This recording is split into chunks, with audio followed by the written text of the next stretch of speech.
Cieľom celého projektu je prevod podkladov, ktoré majú železnice vo formáte DGN na nejaký nový formát, ktorý bude tvorený hlavne plochami, topologicky čistými a korektnými objektami, zaplochovateľnými s vyplnenými hodnotami atribútov podľa požiadaviek. Na začiatok dostupu bude vstupovať jeden alebo viacej DGN výkresov pre konkrétnu lokalitu, ktoré budú následne prevedené do formátu gig databázy alebo geodatabázy. Tie sa následne doplnia alebo prevedú na objekty tzv. Typu podľa predpisu M20, to znamená z vrstiev DGN sa vytvoria objekty z toho pôvodného predpisu M20, čo bola metodika, ako sa vykreslovali a znázorňovali objekty geodetického merania. A tie sa následne potom prevedú na objekty typu digitálnej technickej mapy železnice, skrátke DTMŽ. Keď bude takýmto spôsobom tá mapa prevedená, vznikajú nám objekty, ktoré ešte nemajú zadefinované, čo to je. Je to objekt, ktorý je definovaný podľa objektu M20 alebo metodiky M20 ako terénna hrana napríklad, ale z pohľadu digitálnej technickej mapy železnice je to objekt, ktorý nie je ešte určený ako jej cieľový objekt alebo objekt v jej cieľovej štruktúre. Takéto dáta sa následne prevedú a ten istý objekt v tomto momente už sa stáva objektom napríklad terénna hrana podľa DTMŽ. Jednotlivé objekty budú mať pridelené rôzne kategórie. Na začiatku konsolidácie operátor bude mať tieto objekty v drvivej väčšine ako neplochotvorné. Tie sa následne bude snažiť dostať do stavu takého, aby z nich vznikli plochotvorné objekty vrátane definičných bodov. Čo to znamená? No znamená to, že napríklad v tomto prípade, pozrieme si res, ovládaniu softvéru bude venované samostatné video neskôr, ale vidíme, že tu máme nejakú vykreslenú 3D kresbu, ktorá nám tu zohľadňuje rôzne objekty. Ja si to tu povypínam.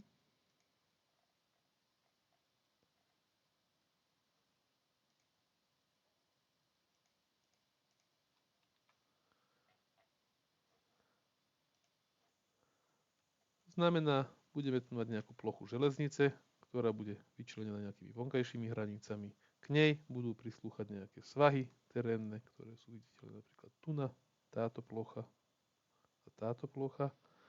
No a sa už pozeráme na nejaký objekt, ktorý bol spracovaný. To znamená, keď si doprazíme vyplnenie ploch, budeme tu mať objekt, ktorý je táto samostatná plocha svahu, takáto veľká plocha železnice, z opačnej strany znovu nejaký odvodňovací svah, ktorý sa nachádza niekde z tejto strany, čiže táto plocha je niekde tu, táto druhá plocha je niekde tu.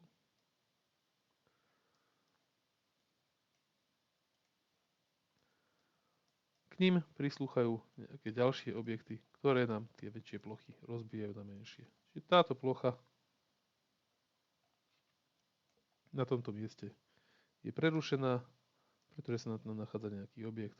V tomto prípade je to táto plocha tejto pätky, ktorá nám nesie nejaký stožiar alebo svietidlo alebo niečo podobné. V tejto časti je to podobné.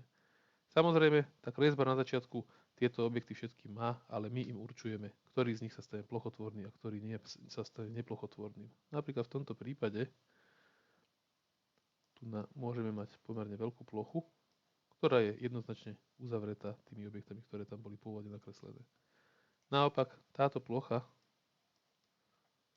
v určitom momente sa bude musela rozdeliť, aby nám vytvorila iný typ plochy. A to v tomto prípade plocha odvodňovacieho priekopu s nespevneným dnom a v tomto druhom prípade je to len plocha nejakého násypu, ktorý nám tu tvorí len terénny svah. Zároveň tam budeme mať nejaké komplexnejšie objekty priestorové, ako napríklad v tomto prípade tento prepust pod traťou, ktoré opäť budú mať nejakú sériu pravidiel na vykreslenie, vďaka ktorým budeme schopní vykresliť ich plošný priemet alebo plošné zobrazenie. V tejto časti budeme mať menšie plôžky, ktoré slúžia na odvodnenie. V tomto prípade tu naďalej bude plocha toho prepustu. V zásade budeme hovoriť o rozdelení objektov na objekty základnej priestorovej situácie. Budú mať príznak ZPS. Objekty dopravnej infraštruktúry budú mať príznak DI, napríklad mosty.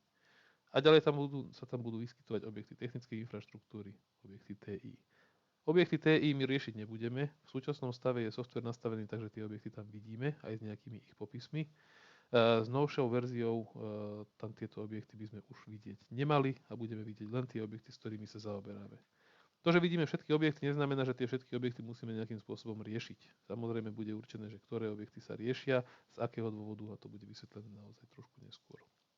Momentálne je len podstatné, aby sme pochopili to, že sa snažíme vytvoriť kresbu, ktorá bude topologicky a plochotvorne čistá. Topologicky znamená, línie sa nám nesmú navzájom krížiť. Línie musia nadväzovať jedna na druhú v koncovom bode. To znamená, že nikdy mi nemôže línia nadväzovať na líniu štýlom takýmto.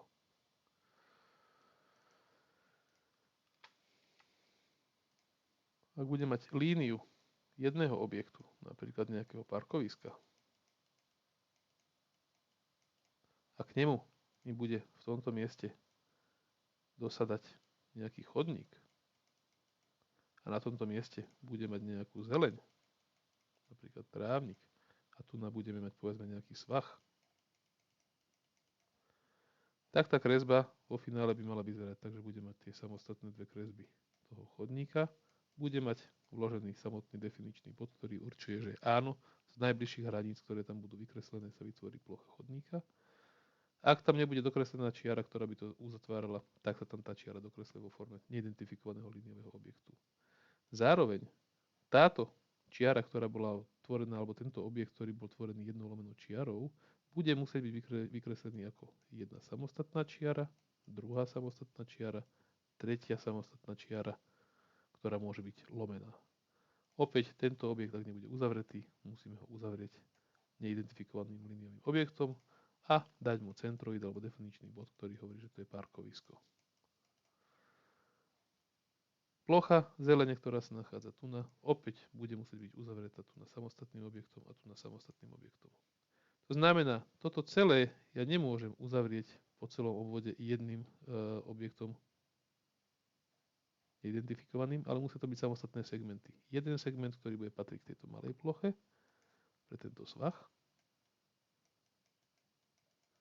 pre túto zeleň a pre tento chodník.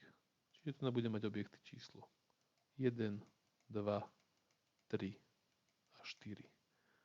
Takisto pre ten park tu bude mať líniové objekty 1, 2, 3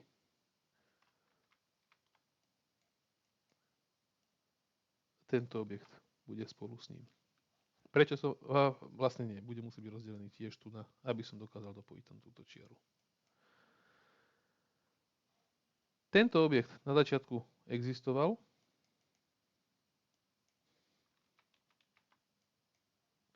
Akurát ho budem musieť v tomto mieste rozdeliť. Tento objekt sem budem musieť dokresliť.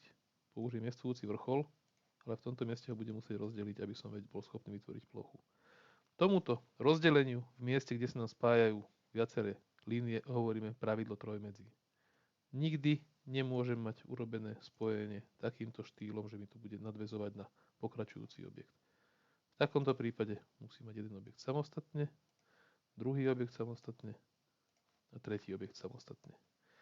Na niečo takéto nás tam bude upozorňovať aj séria kontrol, ktorá v tomto prípade napríklad by nám, kebyže to nerozdelíme, povie, že táto línia nenaväzuje na koncový objekt iného objektu. Pretože toto nie je koncový objekt, bod iného objektu tohto červeného, ale je to nejaký bod jeho priebehu.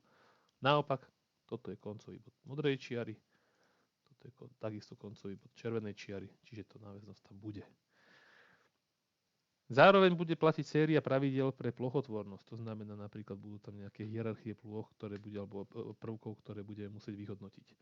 Táto čiara bude vyhodnotená ako hranica parkoviska alebo hranica chodníkov. No bude to hranica parkoviska, pretože je už uvedená tabuľka, ktorá hovorí, že parkovisko je hierarchicky vyššia úroveň ako chodník.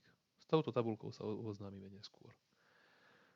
Plochotvornosť sa nám teda nejakým spôsobom prevedie do toho samotného spracovania, vytvoria sa nám plochy, alebo sa nám plochy nevytvoria. Ak sa nevytvoria, tak nám software bude hlásiť rôzne chyby. Napríklad chyby typu, daná plocha by mala byť ohraničená, ale nemá uvedený definičný bod.